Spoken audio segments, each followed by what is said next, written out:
This is an up north beach right here. Check this out behind us. This is the snowfall at the Keweenaw Peninsula. I've tried hailing him a few times and I get no response. There is no cell signal at Copper Harbor, so we're kind of dead in the water. We have nothing. The horror of possibly being caught in something like this.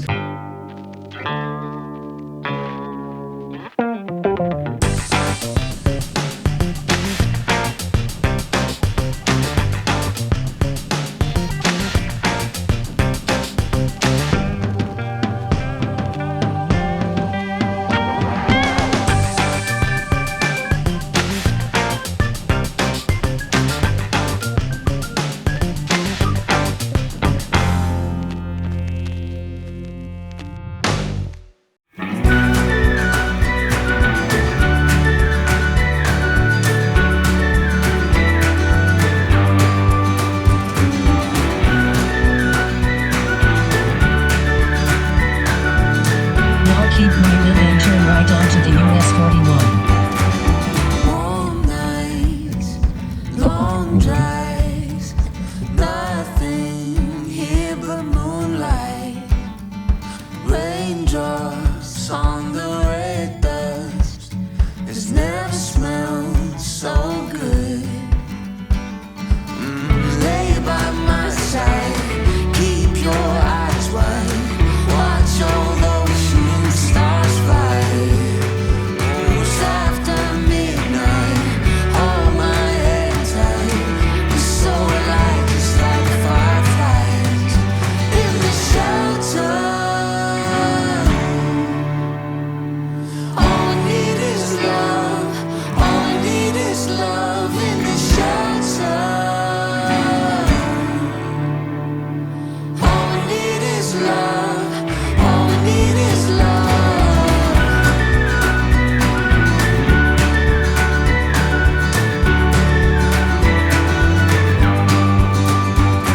Sunrise in our eyes, so sweet to be far from home. Michelle and I are at the tip of the Keweenaw Peninsula, and that's in Michigan's Upper Peninsula. So it's Way up there. way up there, a peninsula on a peninsula. But where we are right now is actually the starting point of US 41, which is a highway that runs north and south from the tip of this Keweenaw Peninsula all the way down to Miami, Florida, nearly 2,000 miles and through 8 states. You've heard of Route 66 that travels east and west? Well, this is the route that travels north and south.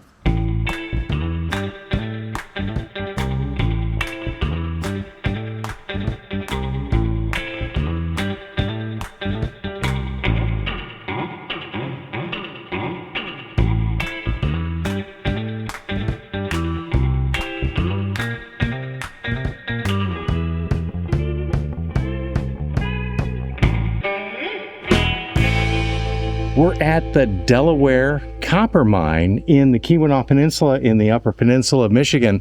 And you were just reading about this, Michelle. What did they say about it? We subscribe to a email newsletter called Awesome Mitten, and they were talking about it in an article in that newsletter about the Delaware copper mine in this area. And we figured out we were only 20 minutes away If from that, there, like 15 minutes, yeah. down US 41.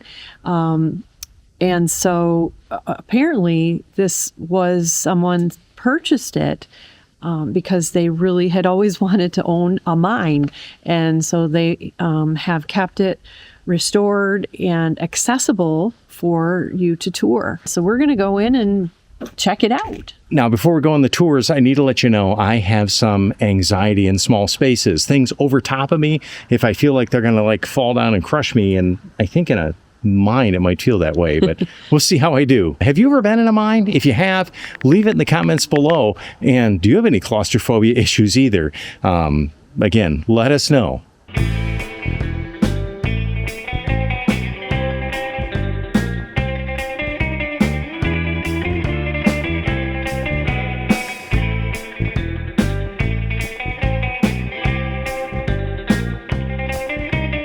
All right, now we're on our hard hats and we're ready to go on the tour. The Delaware Mine is an authentic mine that operated from 1847 until 1887 during the country's first major mining boom. Over 8 million tons of copper came out of the 5 mine shafts. Ready to go in? Visitors to the Delaware Mine walk down 100 feet of stairs through the number 1 shaft to the first level of the mine, then walk approximately 1,700 feet through the original workings to experience a self-guided tour.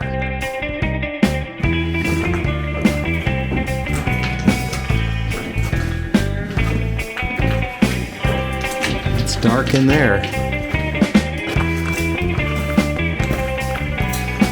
Oh, in case you wondered where you are, this, you are here. Although the mine didn't make any money for its investors, it now serves as the perfect example of what the mines in this area were like in the 1800s. Wow, so that's holding the ceiling up. Oh, God.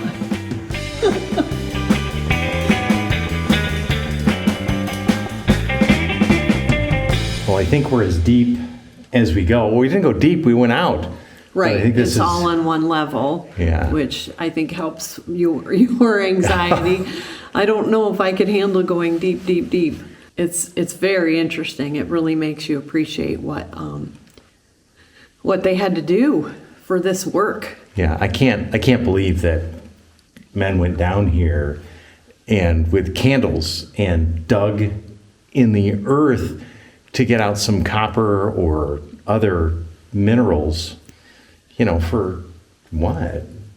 I guess some money, but it's the horror of possibly being caught in something like this. It's cold in here. What'd they say, 45 degrees? I don't remember what Yeah. they said, But it's a constant, I think it's about 45 degrees down here.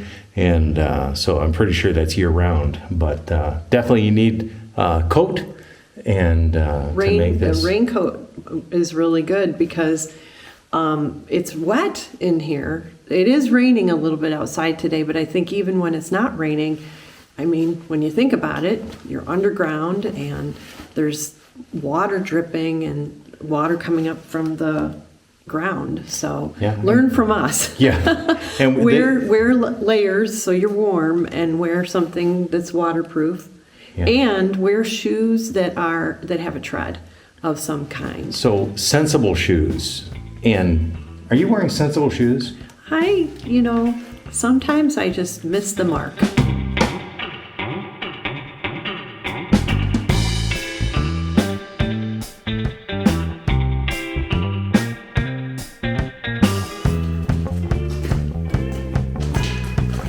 I have a little bit of claustrophobia, and this is rough. I am keeping my anxiety levels down a bit right now as we're going along. At least I know we're not getting deeper. We're on the same level, and that's helping.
Wow. Well done.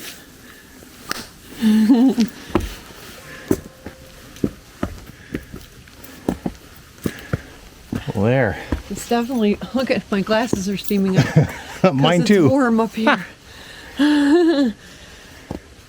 Well, there, that'll get your anxieties going if you have any kind of claustrophobia issues or anything.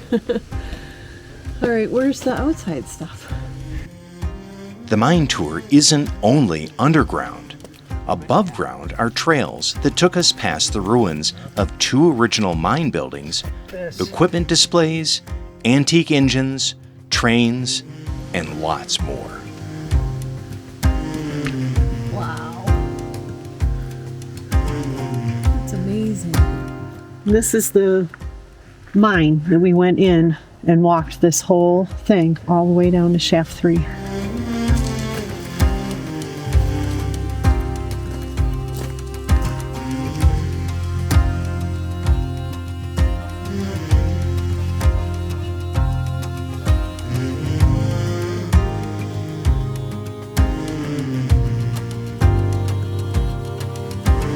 As a rule, there are many easier ways of gaining gold than digging it from the earth.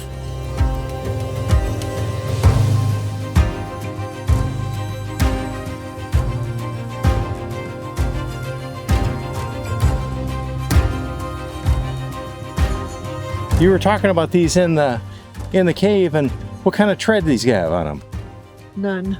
No tread. Yeah. So your first recommendation? Wear shoes that have some kind of tread, that are comfortable, more like a hiking boot or a tennis shoe. There's a lot of stairs and it's slippery. It can be slippery. So you want to have some traction. So there are railings. I just was very careful and went slow and held on to the railings. But even like through the paths, there's rocks and things. So I don't know what I was thinking. I wasn't thinking, but you can learn from my mistakes. Bring tissues. Because if you're like me, when the temperature's cold, my nose runs. So I think we both could have used tissues. Yeah. It is 43 degrees. Basically, that's what they said down there. I would have liked maybe some mittens just to keep my hands warm. Also a flashlight. If you have a flashlight, it's lit, but it's like I said, rocky, and just to help light your walk. Yeah. Would you agree? Yeah, actually a nice flashlight that has a nice broad light to it, rather than one that has a little pinpoint light source, and you'd be able to light up some of the bigger areas that you can't see real well when you're down there. Yeah. And then just dress appropriately as far as warm. It is 43 degrees and it is quite a ways to walk. So you're down there if you want to see the whole thing. You're down for, I didn't time it, but It's a little while down there. Yeah. So Probably we're a good half an hour. It's a good half an hour tour. Yeah. And but very worth it for the price. Mm-hmm. It was $14 each, and you kind of can wander at your own leisure. So if there's more that you want to sit and watch or listen or look at, you could. We were avoiding seeing any bats. Yes, we a couple people said about bats, but we didn't see any bats the whole time we were there. We didn't look for them though either. No, I had enough issues with stone over my head. So talk about that. Well, yeah, it's like a man-made cave. So if you have any kind of claustrophobia, anxieties at all, just be aware that you're going to be dealing with that a little bit. I could feel my anxiety level rising a little bit when we were down there, but we were able to do the whole tour. I didn't have to cut it short. It is lit. Near the end of the tour, they say they light it dimmer, and that's the area that has the lantern-looking lights to kind of give you a little bit of the feel of what it really would have been like for the men who were working down there. So this is the section where they said the lights will be dimmer. It's meant to make it have more of a feel of what they would have experienced. So I'm heading back out to the point that I found to set up to photograph that lighthouse of all the days we've been here. Well, I guess it's been 3 nights so far. This is going to be our 4th night. This is the first time that really there's pretty good conditions to photograph the lighthouse. The idea is kind of at sunset or a little before, right at the beginning, a golden hour maybe, and the sun will be setting behind me, behind our view from the camera, and it looks like there's going to be kind of some light that's going to hit that lighthouse, and it should be kind of a nice look. It should kind of glow up a little bit nice. Anyway, hopefully we get a little bit of splashing from the waves of Lake Superior. It's a pretty calm day. The lake is not angry today. And if you know Lake Superior at all, you know there are times that lake is very, very angry.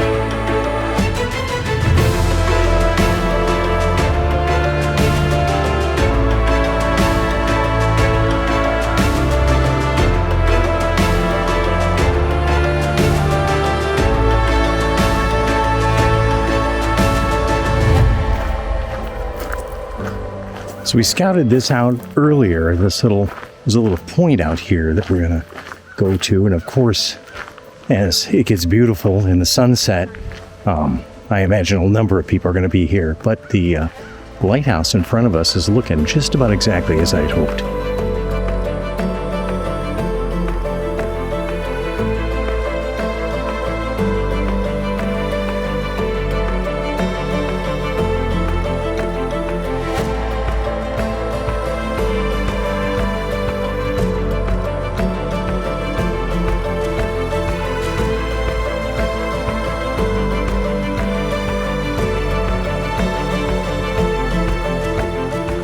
We're set up right here on the shores of Lake Superior, and Copper Harbor Lighthouse is right over there behind us.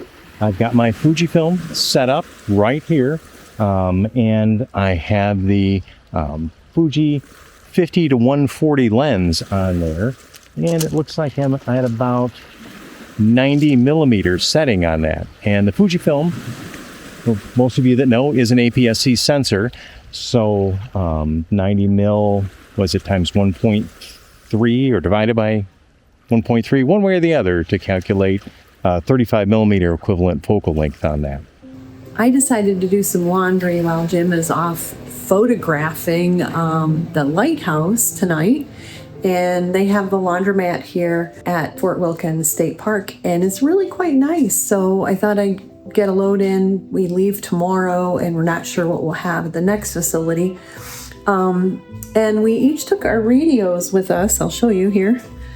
And because we thought we'd be able to communicate with each other, and I've tried hailing him a few times and I get no response, and he probably has had the same experience.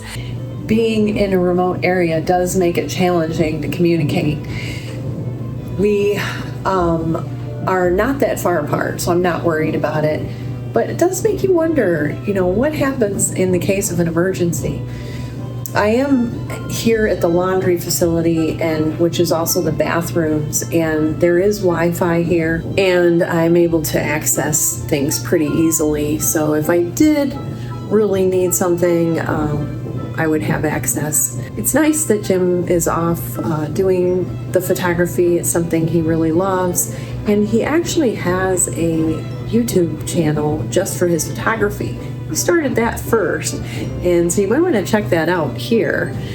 This gives him the chance to get out and do some of that again. He's done some of the filming as we've traveled, but a lot of the editing that he does is for the travel channel. In the meantime, I'm doing something by myself, and even though it's laundry, it's kind of nice to have space once in a while when you're together all the time. We really enjoy being together all the time, but sometimes it's nice to do separate things for both of us.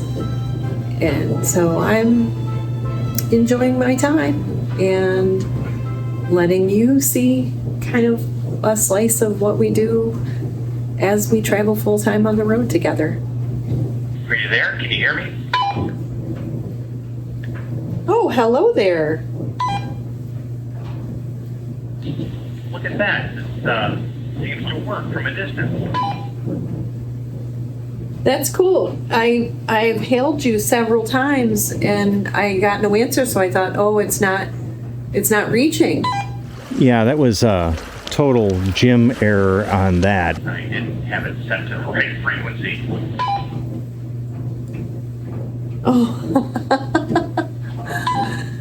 Well, I'm glad to know that's what it was, because I was thinking, wow, I can't believe that radios don't even work here. So good to know. How's it going there? It's looking great. I'm on the spot that we looked at earlier, and the sun is hitting the lighthouse, and it looks like it's going to be nice. I'm just waiting to see if the sky lights up at all. Very fun. Well, I have the clothes in the dryer, so I guess we'll see you when you get back here. Yeah, I'll be back a little while, probably maybe as long as an hour. But I'm glad to hear that you're having loads of fun over there.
Check this out behind us. This is the snowfall at the Keweenaw Peninsula, and it's pretty crazy. And they're talking about the year of 1978-79 setting an all-time snowfall record, maybe even the entire United States.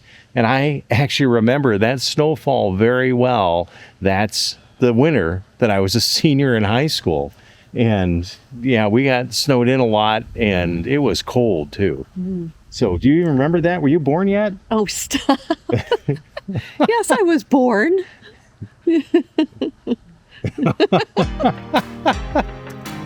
But that's one thing about the Upper Peninsula is they don't fool around up here with snow.